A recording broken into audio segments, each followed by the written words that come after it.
Институтот за јавно здравје има широка дејност.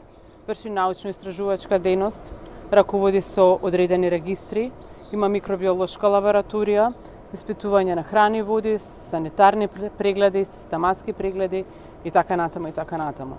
Од тие причини, новиот менеджмент со кој што дојде во институцијата од самиот почеток се соочи со низа предизвици, но и видовме одредени недостатоци кон кои што веднаш пристапивме кон нивно санирање, тоест отклонување.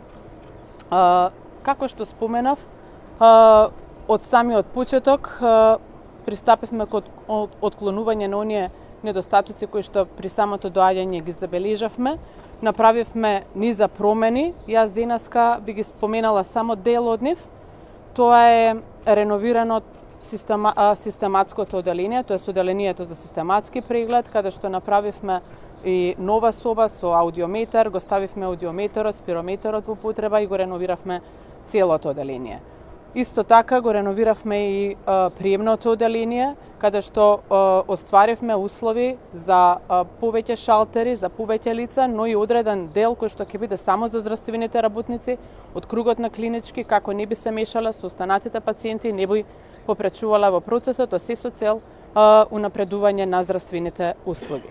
Третата работа која што денеска сакаме да споменеме е тоа дека како институт создадовме услови за да примеме еден апарат за донација од страна на Меѓународната агенција за атомска енергија. Станува збор за апаратот и радиатор, кој што служи за контрола на квалитет на сите мерни инструменти во државата во однос на радиацијата, како што се мамографи, рентген апарати и слично.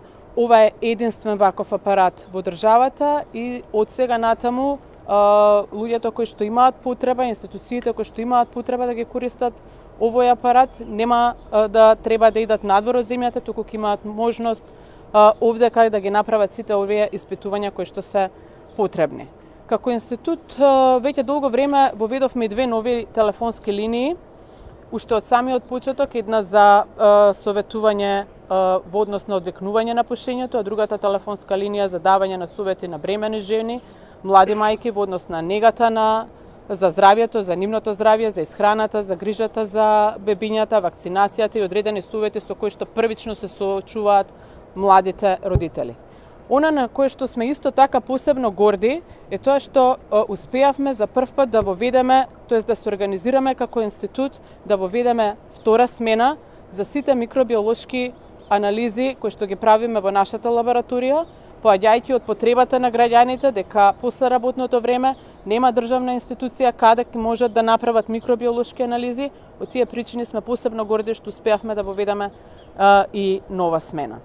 И уште многу други работи, секако нема тука да застанеме, во план е отварање и на посебен центар за психолошко советување на млади и на адолесценти и уште други работи во програмата кои што следуваат, не застануваме овде, ова е само почеток. И ја користам оваа прилика да се заблагодарам на мојот тим, на раководителите и на сите вработени во Институтот за јавно здравје, без кои што сите овие работи немаше да бидат возможни. Се заблагодарувам и на Министерството за здравство, Фондот за здравство, сите владени представници, владени институции кои што беа постојано со нас за време на процесот. И секако голема благодарност до премиерот на Република Македонија, професор Христијан Мицковски, кој што морам да споменам, дека покажа голем интерес за јавното здравје и практично тоа е причината што имаше, морам да признам, скоро секојдневно настојување од негова страна да праша кога ќе ги започнеме реформите, кога ќе ги започнеме процесите, но не само кога ќе ги започнеме, туку кога и ќе ги завршиме. Јас благодарам, така да затоа сме можеби и малку во овој краток период успеавме благодарение на тоа негово настојување да направиме толку многу работи. Како што споменав, институтот прави одредени анализи, стратегии. Јас ја користам оваа прилика да ви се заблагодарам и на вас медиумите, бидејќи ние како институт имаме потреба секојдневно да пратиме препораки до граѓаните за одредени ситуации поврзани со јавното здравје. Не само до граѓаните, туку и до институциите. Без вас медиумите ние нема да можеме да ја завршиме оваа наша цел, тоест оваа наша дејност. И секако благодарност до граѓаните кои што се нашиот мотив да продолжиме и понатака, да бидеме чувар на јавното здравје во Република Македонија. Благодарам.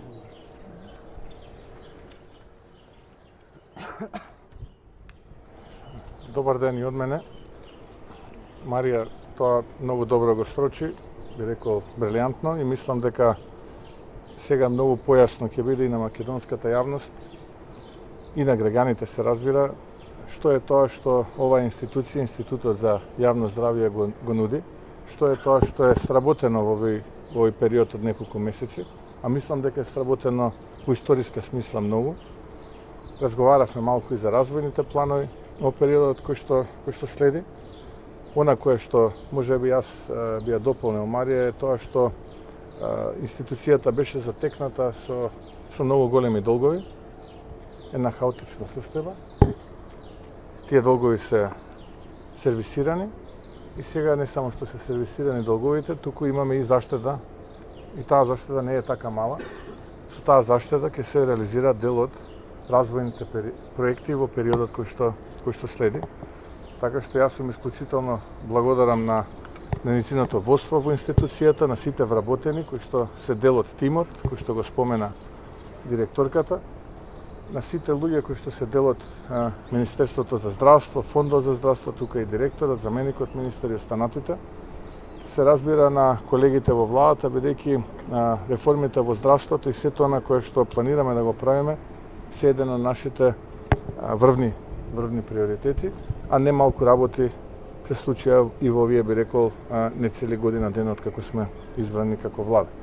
Така што уште еднаш честитам и посакувам што помалку луѓето да ги користат овие институции, на оние кои што имаат потреба од овие институции да ги добиваат услугите европски и да ги добиваат на време.